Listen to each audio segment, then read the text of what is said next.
Alhamdulillah Alhamdulillahilladzi hadana li hadza wa ma kunna linahtadiya laula an hadanallah.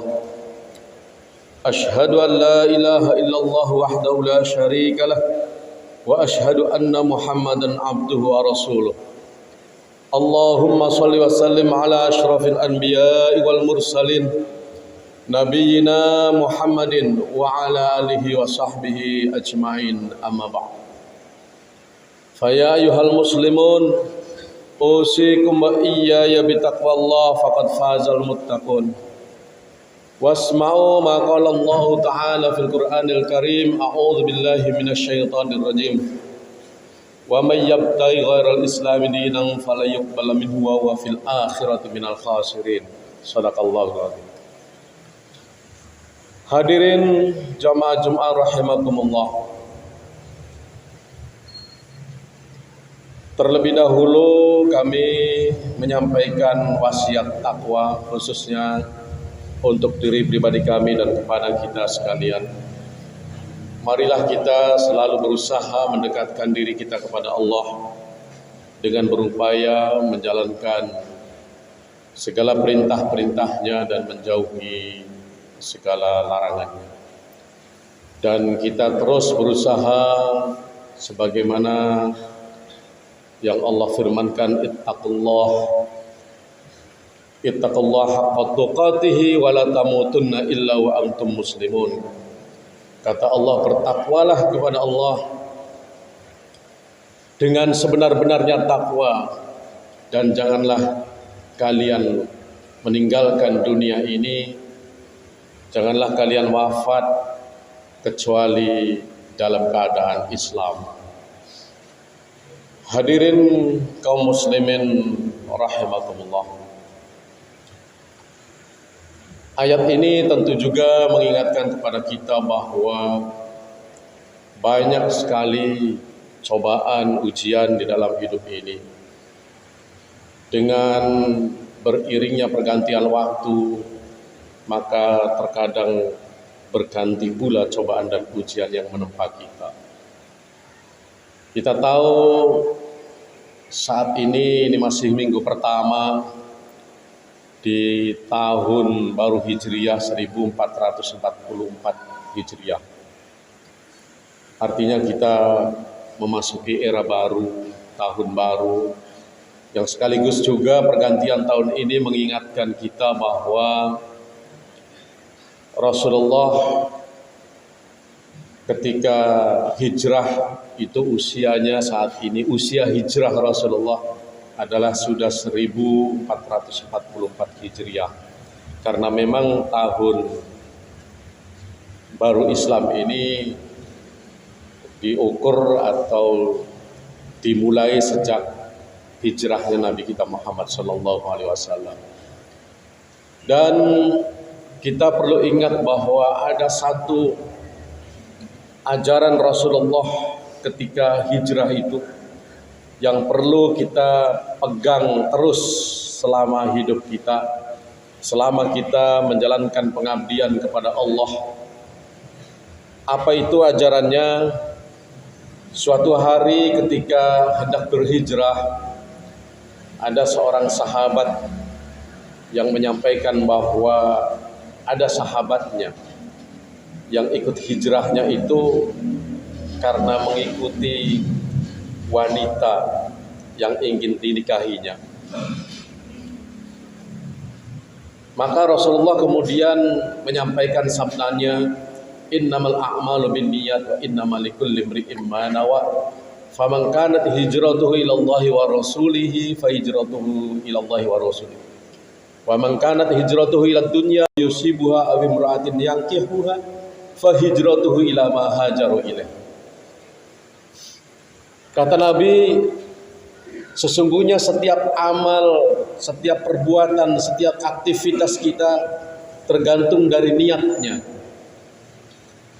Apabila kita niatkan karena Allah, apapun bentuk aktivitas kita, termasuk salah satunya adalah berhijrah saat itu, maka hijrah kita atau perbuatan kita ini kita tujukan untuk Allah dan Rasul.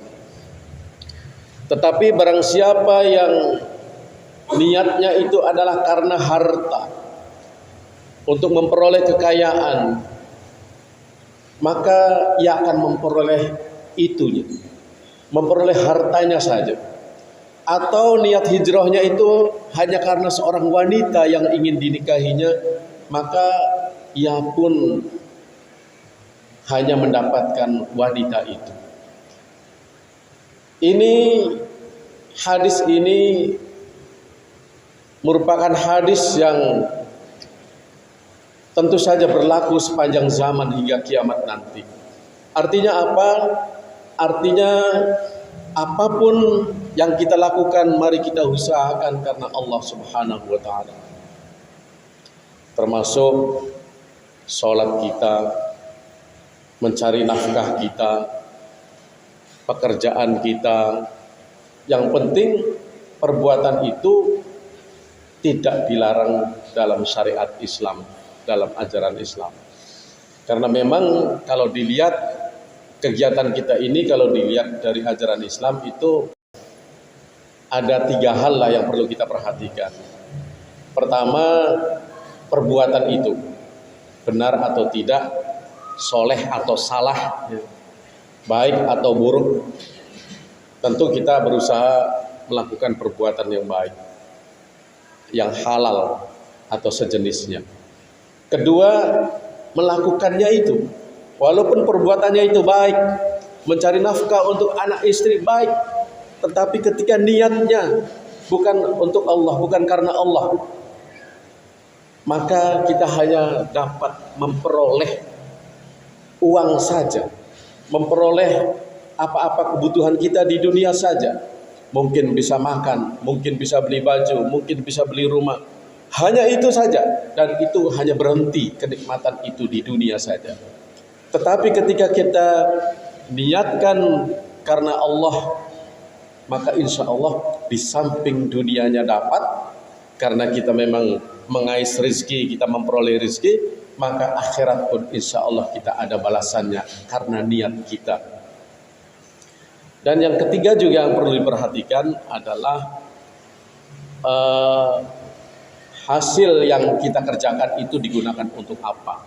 Kalau memang pekerjaan itu adalah memperoleh uang, mencari uang, maka uang itu digunakan untuk apa. Inilah 3 hal yang perlu kita perhatikan dalam aktivitas keseharian kita. Termasuk juga teman-teman, adik-adik saya yang masih menuntut ilmu, niatkanlah, saya selalu menanamkan, niatkanlah walaupun nanti hakikatnya ijazah yang kita dapatkan akan kita gunakan untuk melamar pekerjaan, tetapi ketika menuntut ilmu, niatkanlah karena Allah semata-mata. Insya Allah berkah. Ya. Insya Allah berkah. Kenapa? Karena Allah tidak tidur. Allah akan mendengar niat kita, dan ketika Allah mendengar niat kita bahwa niat kita hanya untuk Allah, Allah yang akan mencarikan jalan hidup kita. Allah akan membantu arah mana kita punya cita-cita itu akan dicapai. Dan itu sudah banyak terbukti. Teman-teman saya juga pokoknya bismillah saja. Tapi semuanya alhamdulillah banyak yang sukses. Ada yang jadi pedagang sukses, ada yang jadi dosen, sudah ada yang jadi profesor, ada juga yang jadi pejabat. Luar biasa. Semuanya itu berbekal dari kiai atau guru yang sama, bahwa bismillah kita niatkan karena Allah. Padahal jurusannya sama, di pondok pesantren, agama semua, tetapi luar biasa. Ada yang jadi pengusaha, ada yang jadi dosen mata kuliah yang berbeda, ada yang jadi pejabat dan lain sebagainya. Itu adalah keberkahan daripada niat yang kita tanamkan ketika kita mengamalkan sesuatu. Hadirin kaum muslimin rahimakumullah. Termasuk juga niat dalam upaya bagaimana kita terus membesarkan agama Allah. Artinya apa? Dengan niat yang ikhlas, dengan niat karena Allah, itu diharapkan menjadi satu keteladanan buat orang di sekitar kita. Bahwa kita ingin mengingatkan kepada mereka, wa ma khalaqtul jinna wal insa illa liya'budun, bahwa Allah tidak menciptakan jin dan manusia ini yang beragam suku, beragam bahasa, beragam agama, berbagai macam warna kulit dan lain sebagainya, yang bernama manusia. Allah tidak akan menciptakan jin dan manusia ini pada dasarnya adalah agar manusia dan jin-jin itu bisa mengabdi kepadanya, bisa berbakti, bisa beribadah kepada Allah Subhanahu wa taala.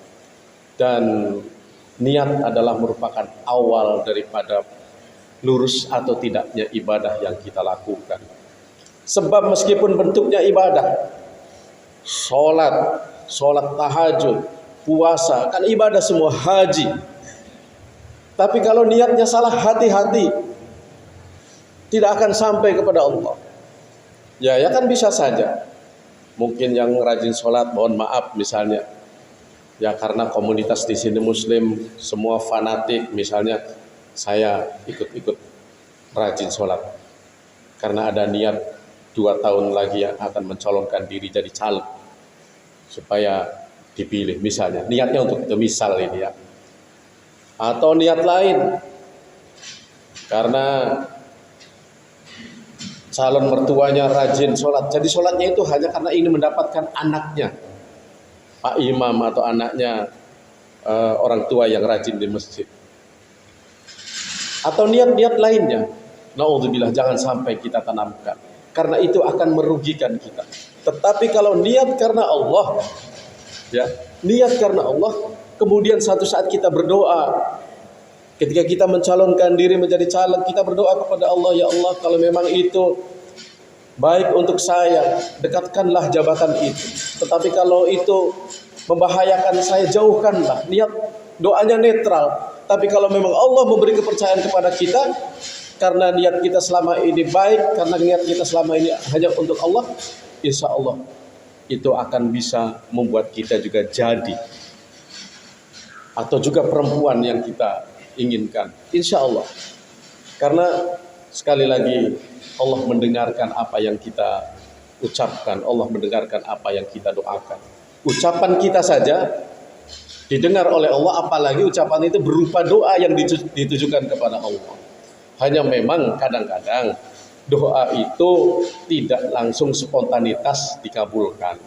Ada yang langsung dikabulkan, ada yang ditunda, ada juga yang disimpan untuk kebahagiaannya di akhirat kelak. Maka disinilah kita perlu memahami hakikat daripada doa, hakikat daripada kenapa Allah ada yang mengabulkan doanya secepat kilat, ada juga yang ditunda, ada yang karena Allah sesungguhnya tidak membebani seseorang kecuali sesuai dengan kemampuannya. Mungkin kalau ia langsung dikabulkan, ada hal-hal yang membuat dia tidak mampu menghadapinya.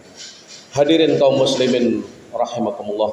Untuk itu marilah di awal tahun ini melalui khutbah ini, melalui mimbar yang mulia ini, saya mengajak kepada kita semua untuk pertama tentu meluruskan semua niat-niat kita dalam amal apapun, walaupun amal itu urusan dunia, niatkanlah karena Allah.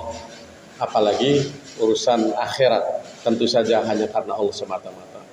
Kedua, kita perbaiki amal perbuatan kita. Kita usahakan belajar, menuntut ilmu, mencari mana amal-amal yang benar, mana amal-amal yang baik, yang dibenarkan syariat, mana amalan-amalan yang pahalanya misalnya bisa menguntungkan kita berlipat ganda, kita gali terus sehingga amalan-amalan kita kemudian insya Allah akan berlipat ganda pahalanya di mata Allah. Dan tentu saja apa yang kita hasilkan dari pekerjaan kita, mari kita gunakan untuk di jalan Allah. Demikian mudah-mudahan bisa dipahami dan kita memiliki semangat di tahun baru Hijriah ini dengan semangat yang penuh dengan mengharapkan ridho kepada Allah Subhanahu wa taala. Barakallahu li wa lakum fil Qur'anil azim wa nafa'ani wa iyyakum bima fihi minal ayati wa dzikril hakim. Wa taqabbal minni wa minkum tilawatahu innahu huwas samiul basir.